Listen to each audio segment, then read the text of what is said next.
Hey, Taylor from The Girl on Bloor, and I am back showing you how to make the best baked chicken breast with 3 different marinades and 3 different spice rubs. It'll take your boring old chicken dinner to the next level. If you've ever meal prepped before, you know how crucial chicken is to most dishes. It's the most versatile protein and probably the protein I eat the most of. It's easy to make ahead of time, and you can even freeze it to enjoy later. In today's video, I'm showing you how to make 6 different ways to jazz up your chicken so that you'll never eat a boring meal ever again. Now, first things first, you need your chicken. In this video, I'm just showing you how to cook boneless, skinless chicken breast, since that is the leanest type of chicken and the kind that works in as many different recipes as possible. I don't do bone in, skin on, but I might put it on the list for the future. I recently uploaded a chicken thighs tutorial on my YouTube channel in case you are looking to get some more variety in your diet, so be sure to head on over and check that out. I've linked to it below this video. Now, chicken breasts definitely vary in size, and that can be one of the trickiest parts of this recipe.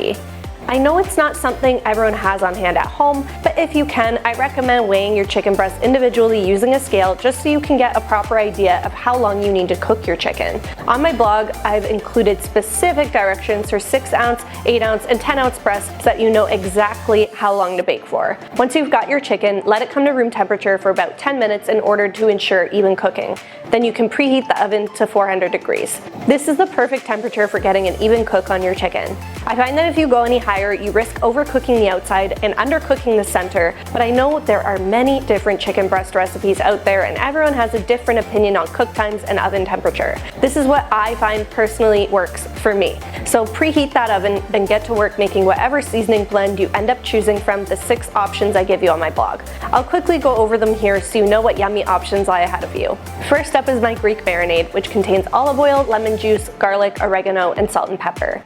Second is my Asian-inspired marinade made with soy sauce, sesame oil, brown sugar, garlic, and ginger. And the third and final marinade option is a honey mustard marinade containing honey, Dijon mustard, olive oil, and salt and pepper. Whichever marinade you choose, you'll mix the ingredients together in a small bowl and then pour it over your chicken and marinate for at least 15 minutes and up to overnight. Obviously, the longer you let all the flavors mingle, the more flavor your chicken will have. You can also freeze your chicken right in the marinade in freezer bags. That's another great option for those of you looking to make a bunch of marinades all at once and try them all. Now, the spice rubs. The first one is more of a classic spice rub made with paprika, garlic powder, chili powder, onion powder, and salt and pepper. Next up, we have an Italian spice rub made up of dry parsley, thyme, oregano, basil, onion powder, and salt and pepper. And then finally, I share an Indian-inspired spice blend made up of cumin, turmeric, curry powder, garlic powder, ginger, and salt and pepper. Notice how salt and pepper make an appearance in nearly every spice blend and marinade. It's crucial to getting as much flavor out of the chicken as possible. The only marinade I don't add salt and pepper to is the Asian-inspired marinade, as the soy sauce is very salty and will give you that necessary seasoning. For the spice blends, you'll mix up your seasoning of choice in a small bowl, then coat your chicken in olive oil to help the blend stick and also provide your chicken with some fat to cook in the oven. Coat your chicken in the olive oil and seasoning blend of your choice, then you are ready to bake right away. No need to wait like you need to do with the marinades. Now, if you're hoping to make more than one seasoning, whether it's a marinade or spice blend, one great idea is to use aluminum foil to create dividers on your sheet pan. One thing to keep in mind is if you are using the foil divider method, you will need to cut your seasoning, particularly the spice blends, in half so you don't have as much seasoning on your chicken when cooking it. But you can totally cook one breast per seasoning and then create little divider lines in the foil so that the seasonings don't mix, but you still get some good variety in the chicken you're eating. I know, I'm just a little genius meal prepper now, aren't I? Once you've got everything seasoned the way you like and you've created your foil dividers, if using, then you are ready to bake. Just pop the chicken into the oven for anywhere from 18 to 28 minutes. I know that's a huge range I provided, but remember when I said that I'm providing you with a guide depending on the weight of each breast? So again, measure your breasts to make sure that you're cooking them for the right amount of time.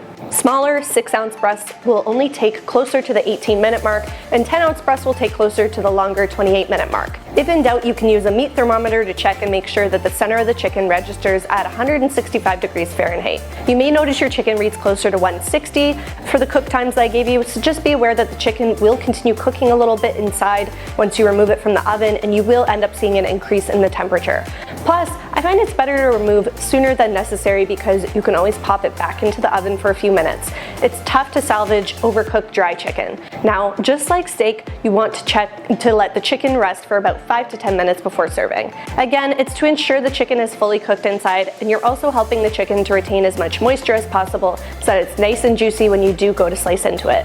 Now that you have your chicken, what should you do with it? Well, there are a ton of options. You can serve this baked chicken with a couple different side dishes to turn it into a full dinner. A great idea is to saute some veggies on the stove while your chicken is baking in the oven. I love taking sweet potato and broccoli and sauteing in a skillet with some garlic and salt and pepper for 15 to 20 minutes. You can also serve alongside sheet pan roasted root vegetables, sweet potato fries, baked potatoes, or even use the chicken itself in other recipes such as a mason jar salad or pasta dish. The possibilities really are endless.